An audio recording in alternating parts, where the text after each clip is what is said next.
Low quality fans of a high quality playoff team, whomever that team may be. Welcome back. We're doing another series preview. This time we're doing Hurricanes and the Panthers.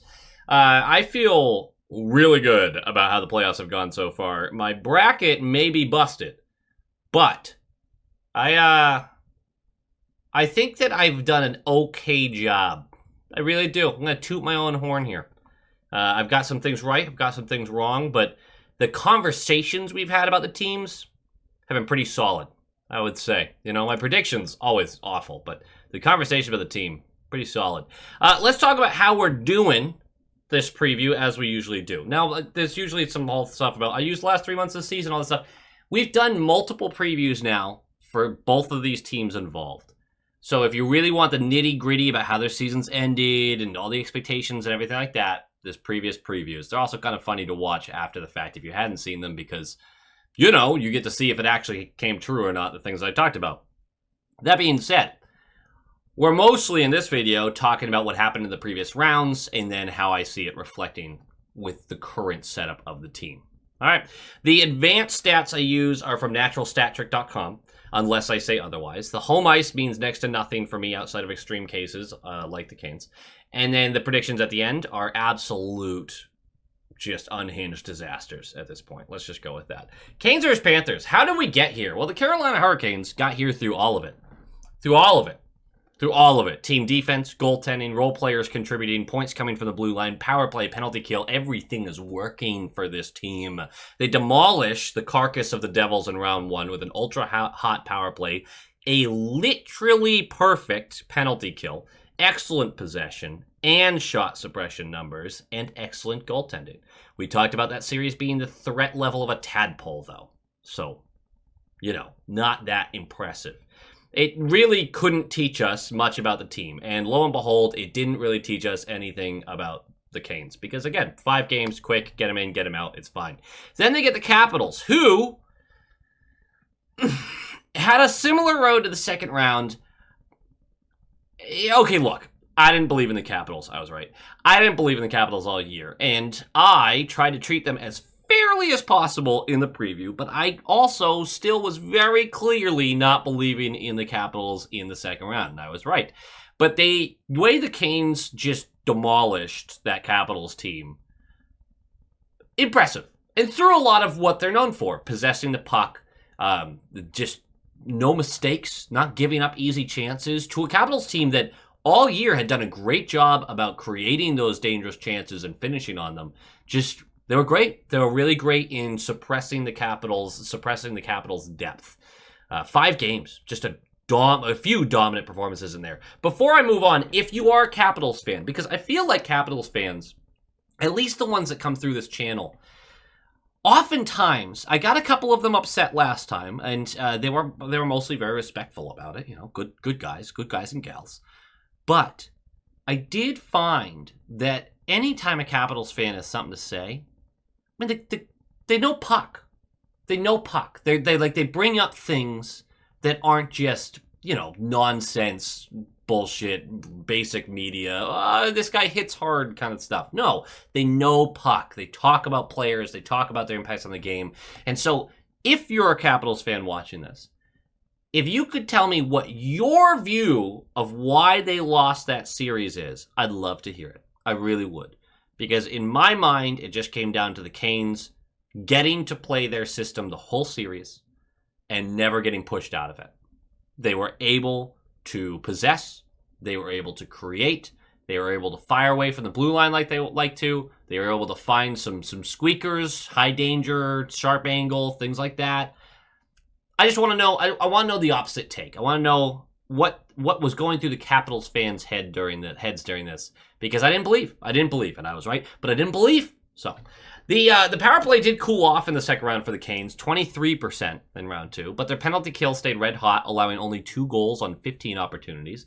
They dominated possession as they walked away from that series, earning almost 70% of the goals scored. They only allowed 1.4 goals per game, which their defense deserves a ton of credit, but Freddie Anderson's a whole different beast right now. He, through 9 games played, he has a .937 save percentage. .937 save percentage.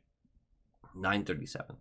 And a 1.36 goals allowed average. The Canes' offense might not be overly impressive compared to the remaining teams, but who freaking needs it when your goaltender is playing dress up as prime Patrick Waugh? Covers up for a lot of stuff, and they don't even need him to. Incredible. So we know this Canes team has depth. Rolls 4 lines. Plays a great structure. Responsible hockey. Boring to many. I disagreed. I actually found that series to be wildly entertaining. But now is when you need to prove to the league that you can separate yourself from the other teams that have the same ability. I mean, we so often talk about one-line teams. Like, the Bruins fans are well-versed in this. One-line teams. One-line teams don't typically make it super far in the playoffs. They don't. Every year, the last 4 teams, typically, those 4 teams are getting a bunch from the 9 guys behind their top line, from their second pair on defense. Like, they're getting more. So you have to separate yourself from that. The Canes right now have 3 players who have at least 0.75 points per game. The Panthers have 8 such players. Like, I've genuinely liked what I've seen for the depth on the Hurricanes, and it's worth keeping in mind that they have more controlled roles than other teams. Sometimes a line is simply used as a shutdown line, and they get instructions based on that. And so you're not going to see as much pop from that line offensively, and that's just kind of how it goes with the Canes. But in a series where the other side also has so much depth that a guy on their third line is making headlines every other game, it makes for a scary situation if you aren't seeing a little more from your own role players. Marchand, by the way, if you were confused who I was referencing there. The Panthers, how we got here, merciless, relentless, powerful. I mean, any badass term that you could use to describe a 40-foot, 1,600-pound man with an IQ of 8 as he demolishes 40 middle schoolers in hand-to-hand combat. Look, they absolutely mollywopped the Lightning in the first round, proving to all of us that they slept through the regular season because they could. In the first round, they easily took care of a team that many of us thought was one of the best. This is many of us, by the way, this guy. It was one of the best in the East. Truly thought was one of the best in the East. And they just ran right through them. The second round got off to a rocky start, with thanks to Bobrovsky mostly, the defense struggling a bit too in front of them, but they turned a 2-0 series deficit into a 3-game win streak and then a dominant Game 7 performance. And yes, we could talk about Sam Bennett taking out Stolarz, but at the end result is more about Florida outplaying Toronto in Games 5 and 7. I'm not sure how much Stolarz changes that, frankly. So I know we could have that whole conversation. We've already had the whole conversation. We know what this Florida team is. That Florida team knows what they are. We're moving on. I'm not spending a bunch of time on it. I just can't. All right? It was bullshit what Bennett did. Like, I'll agree with you there. We've already had the conversation too many times. I feel like we did learn some things about this Panthers team through 2 rounds, though, particularly the second round. We were all reminded that attrition matters, and the Panthers are built for it on both ends. Their players are physical and find ways to cause pain, which can go back to the Sam Bennett conversation. But despite a last gasp defensive effort in Game 6 by the Leafs, the Panthers were clearly wearing Toronto down through the series and as the series went on. They also handle other teams' physicality fairly easily and have the depth to keep their level of play relatively high even if they're missing a piece or two. We were also reminded that this team isn't just offense built from physicality. The Panthers were methodical in their defense and possession. Toronto's task offensively was never about creating the first shot. It was about sustained offensive pressure to break down the defense and finish the opportunity. As the series progressed, Florida allowed less and less of those second chances until it got to the point where it just felt impossible to make 2 passes in their zone and still have control of the puck. Now, the only concerning thing about this Panthers team is Bobrovsky, which is hilarious to say out loud. By the way, he stopped like 8 breakaways in Game 7. I don't think it was 8, but it felt like 8. I think we all watched that game. It feels like we all watched that game. No big deal. No, Bobrovsky has just as many sub-900 save percentage games as he does 900 or above this playoffs. He's currently sitting at a 901 save percentage through 12 games. That's just not good enough, right? Well, you would say that, but he also has a 956 over his last 4 starts. So,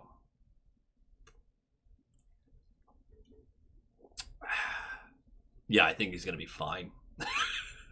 I bring it up because the consistency hasn't been there for him, but when the lights shine the brightest, boy, does that guy turn it on. The important factors to this series in my mind are mostly bullcrap.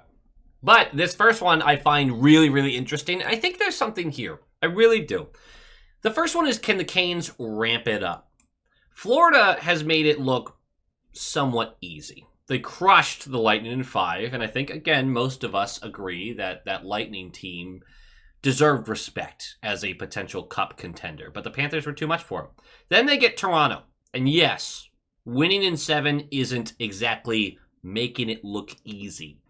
But games 5 and 7 being blowouts made it seem pretty mild on the stress meter. I mean, to the point that Florida players and their coach, Paul Maurice, and just everyone around that team was basically asking people to not bully the Leafs for this. Like, they were literally taking pity on their opponent. To the point where Marchand's talking about how that really wasn't a high-stress situation. I mean, my goodness. I don't know if I've ever seen that. Where, I get it, it comes from years and years of mental abuse towards this Canes team, but I don't know. It never felt that close. Game 7 was happening, and you could have spotted Toronto a 4-goal lead, and I think a lot of us were still like, I don't really see how Toronto wins.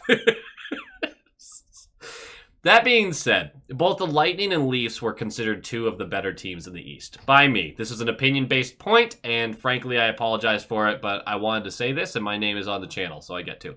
Florida played 2 contending quality teams in round 1 and 2.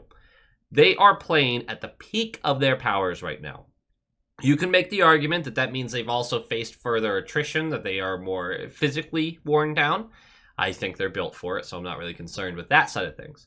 But the Canes, on the other hand, have gone through a very weak Devils team that was heavily injured and really wasn't ever going to have much of a challenge for them. And then a Capitals team in which, I think the Canes just flat outplayed and really didn't have to step outside of their current level to do so.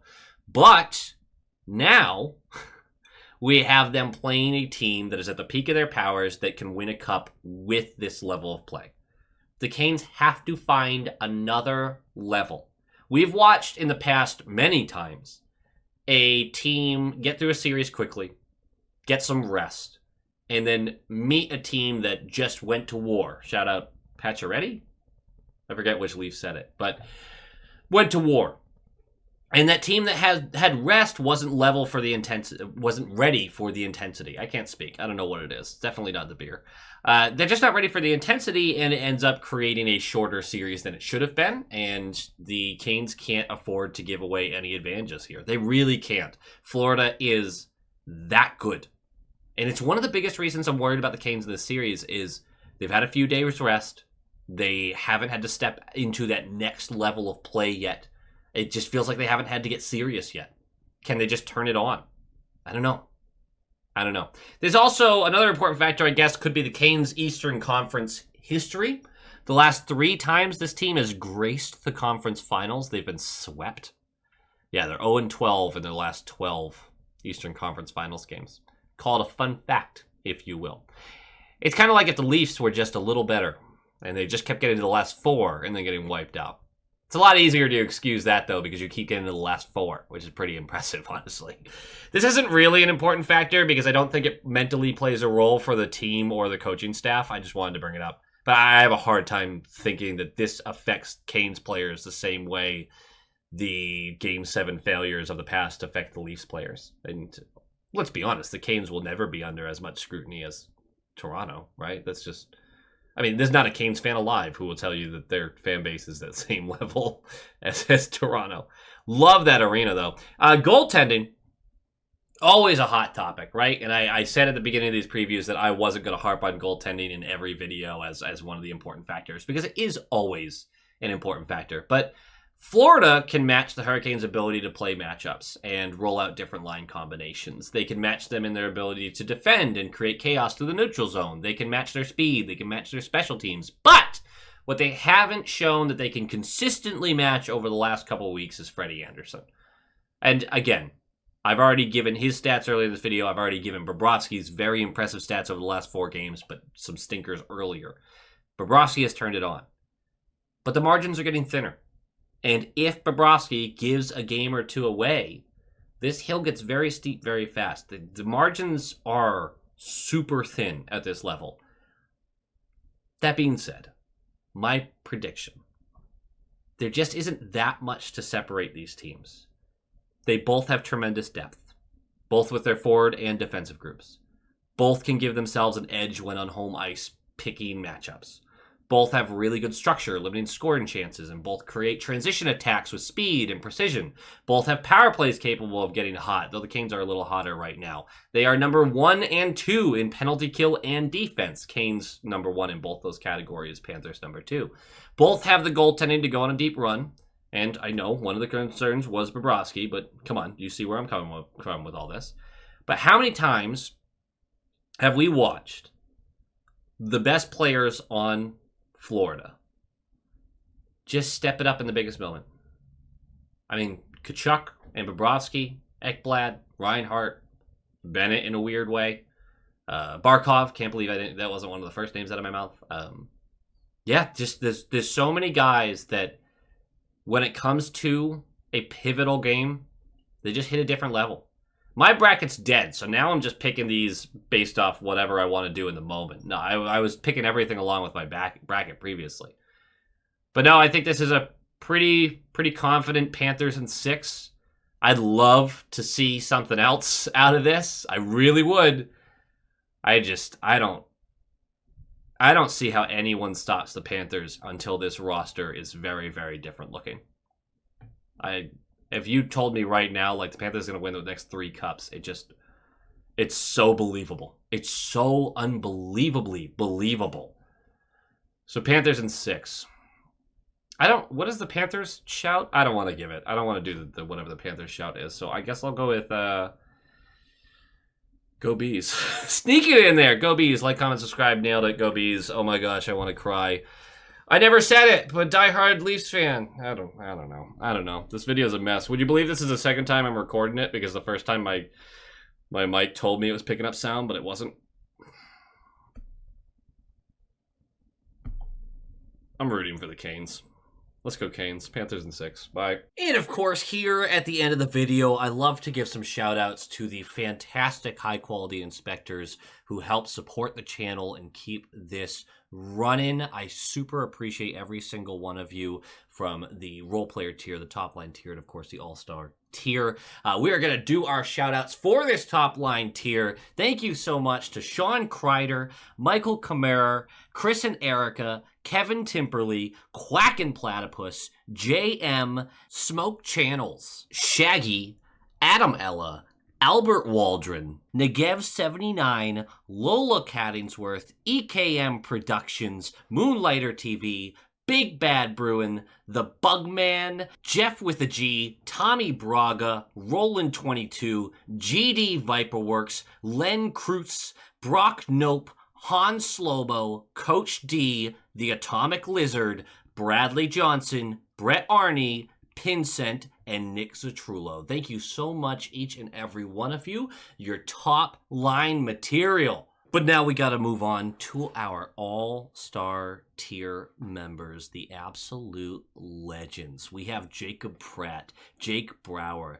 Dampen, JG's 12, Mark S., Ann Hustis, Tim R., Lorenzo Wood, Penny Pasta, Levi Catalani, Boston Stringler, Bagel, Nightmare Eco, John Kirk, Joel, Stealthy Potato, Heil E. Coyote, Darren Woodbury, Abraxion, Wolf Warrior, Vinny, Adrian Winter, Tukton D. Tashi, Bruin Smash, D.A. Kingery, The Only Newts, A Tasty Snack, Dutes42, and Jeremy. Thank you all for all of the support and love that you are all giving. I appreciate each and every one of you. And as always, go Bees!